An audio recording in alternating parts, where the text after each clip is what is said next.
life like now as the new associate head coach? You have a bigger car, a bigger salary, a bigger office. Tell us about it. Little more work to do. But no, I just some of the things. I was head coach for 12 years. I've handled a lot of issues, on and off the field. So it helps Randy out with some things, and he's already. I was assistant head coach in my past and didn't have so much change in my duties, but Randy's got some things that I've already started to do for him, and so it's good. It's something I like to do, and the more I can help, the better. The switching scheme to the 3-4. How do you kind of see the personnel that you have fitting into that? I mean, I know Randy had talked about Milano and Monroe as ends potentially. I mean, how do you kind of see who fits in where at this stage? Yeah, I think in a lot of ways it's a big benefit for us because we just don't have the classic 4-3 ends. They take several years to develop, and I think we were strong inside. Last year I think it was one of our positions of strength by depth, and so I think that Joe's a playmaker, and Andre's a playmaker. They're not a prototypical 3-4 type ends, but they have the ability to be very effective players out there. I think that guys like Isaiah Ross and Justin Anderson,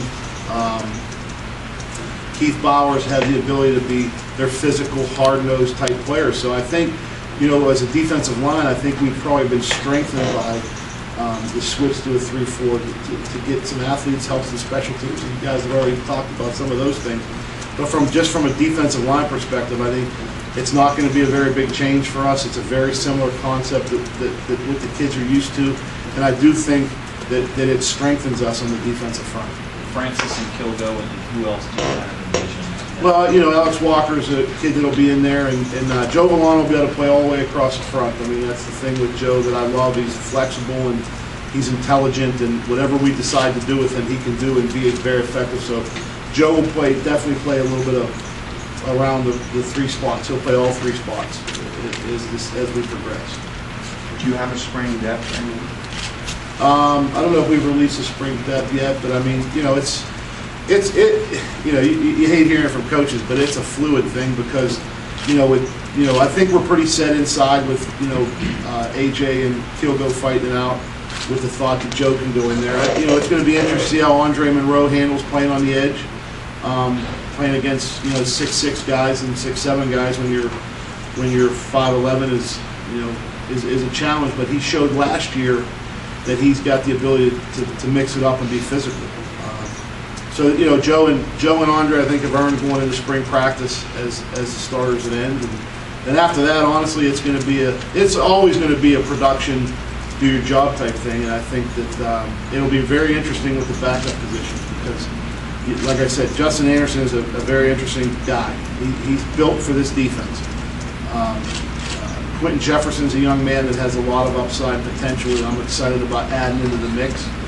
And Ian Evans has all the talent in the world. Ian played a lot for us at the end of the year. He's starting to get himself focused, to hopefully succeed in the spring. And so like I said, I believe the switch to the 3-4 has made us stronger as a defensive line across the front. I know when we talked back on Media Day, you were quite pleased with what Joe had, what he was capable of. But after a year of going through everything, and I think back to that Georgia Tech game in particular, and what have been your assessment of who he is as a day-to-day guy? He's an interesting kid because he doesn't have. When you look at Joe on the surface, he's not a real tall, long guy. He's not a real stout guy, even though he's a strong guy. So he doesn't have those things that you look for that if you put them on paper that as coaches we all say, okay, we want our defensive ends to be 6'5", and so he doesn't have some of those things. But what he is an incredibly good football player. He's got as we say, a great motor. He works hard. I think the kid's a brilliant football player. I mean, the hardest thing I have with Joe Villano every day during games is to get him to quit asking me questions on the sideline. Because he'll come off the field and he's got 20 questions, literally 20 questions that I have to go through with him about what's going on. And this guy's coach that I can tell the guard's going to pull, and that's why he makes all these plays. He's a brilliant football player, and he's a pleasure to coach, and he's got the thing that holds players back, in my opinion, being around this a little bit, is a lot of guys have the ability and a lot of guys have the brains, but not everybody has the intestinal fortitude to play every play like Joe Villano does, and that's what makes him a great player. You know, his God-given ability is good, but God gave him a heart that's gigantic, and that's what makes a kid a good football player. And that's why I'm so confident in him. He can play anywhere we need to play. Is the fact that he can pick up those little nuances, is that just simply you're gifted and you know that, or is that something that he's done something to amplify? You know, and that's a great question, because that's another thing that people don't, in sports, some guys have that natural instinct of things around them. Some guys study it really hard, but the great ones have both. Joe Villano is he's a gym rat. And we don't have a term for that in football. You know what I mean? Like, I always love that gym rat term. He's a guy that comes in and he couldn't wait to get an iPad to get his game tape on his iPad. That was a big deal for Joe. He ran in my office and said, "Coach, look, I got it on my iPad now." So he's enthusiastic and he's fired up about playing football, and he studies everything he does in the weight room, everything he does in the practice field. He practices every day hard. Everything he does is geared to do well in football, but he takes it a step further because he works that hard, studying. One of the things we do, this is our defensive line room, and one of the things we do is we have a scouting report up here on each player that we're going to play against that week, and they have to watch tape, then fill out their tendencies, anything they can find on their offensive opponent. And I found that it's interesting because he always has a long list of things on the guys he's going to play against, whereas some guys just kind of write one thing, and that in and of itself tells you, he does his homework, and it's just as important to him to be mentally ready as physically ready. Coach, this spring, who are some of the guys you're looking to take the next step? They've been in the shadows before, but now it's time to deliver. There's a couple. I think that A.J. Francis is a young man that I've challenged, and he's got to work his way into being a great football player. He has ability and he's smart. He has a lot of the intangibles we're looking for, but it's a big spring for A.J. I think Darius Kilgo has great ability, and he needs to step up and show that he wants to be out there. I mean, we are a major work in progress in obviously a lot of areas, but we need to be able to match that Joe Villano concept with the rest of our defensive line. And I think some of the guys are starting to. The fun thing is, when they sit in this room and they see Joe Villano work hard, it's rubbing off on all those guys. And that's what great leaders do. They rub off on people. So I think that I'm seeing progress in that direction from a lot of these guys. Isaiah Ross is a kid that we didn't mention earlier that I think is going to be a big factor, because he, like Joe, has that same kind of quality. So, I think that we're headed in that direction with our kids.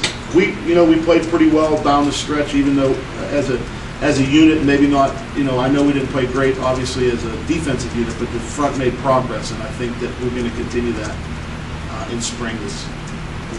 In all phases with these guys. You said Justin Anderson has the perfect build for playing that outside spot. Can you explain that? If he walks in the room, I'd say that's what we want to recruit.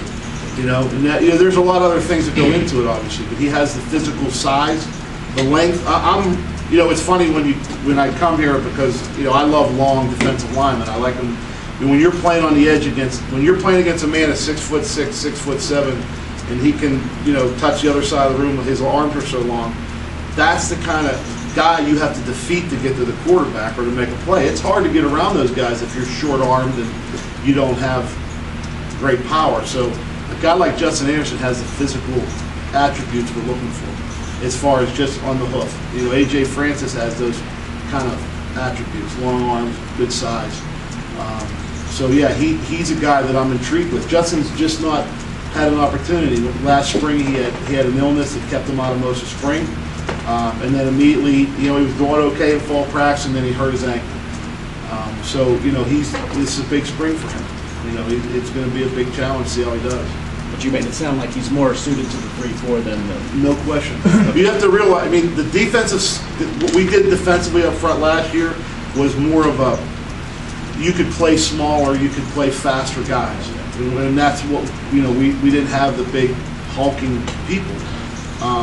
This defense is we obviously want playmakers at all positions, but we need some guys that can mix it up physically as well. And they were that style before we came here, so I think that some of these guys recruited fit the mold a little better. Justin's probably the most.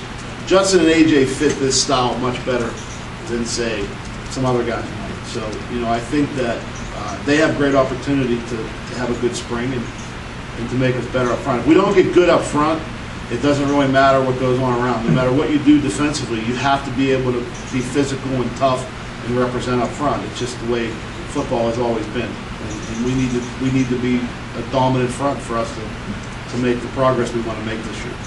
How's Isaiah doing coming back from his injury? I know he only played a quarter and a half or something like that. He's doing good. I mean, he's on track. He's running. He's working out. I mean, I expect him. He's frustrated because he's not in the physical conditioning he wants to be in yet. But that's coming. He was a big blow to us losing him last year because you just don't take guys that have game reps and leadership abilities out of your defense and expect to put a freshman in there and do as well.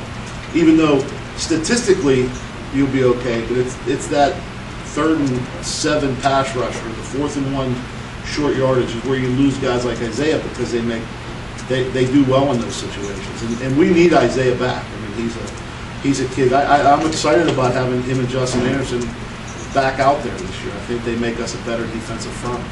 Does Whitfield factor in at all for you, or is he out the linebacker? He's going to be playing the will position for us, but he'll also obviously be, we'll be in some 4-man pass rush things. We'll be multiple, so he'll be putting his hand on the ground at times, whatever he's comfortable with. And, we'll have some packages where our best pass rushers are the guys out rushing, so he'll be part of that. What do you think of Brian Stewart, his aggressive mentality, his whole deal, and working with him? I like him. I mean, he came in. It's hard to come into these situations. I mean, I sympathize at times. It's tough getting dropped in. I think we have a pretty good group of coaches that have been around, but he's been great. He's been great to work with. His philosophy, I've always had the same opinion on defense, is that it's not about just one aspect of blitzing or not. And I like how he terms it. We're going to put pressure on our opponents, and that doesn't always mean 10 guys coming. It means we're going to make the offense feel the heat, whether it's real or perceived. And I like that mentality. The defense is a defense that's been successful in the NFL level. It's been successful in college level. It's something that fits our personnel, I think, really well. So it's been great working with him, and he's on top of it. He's a good guy. So.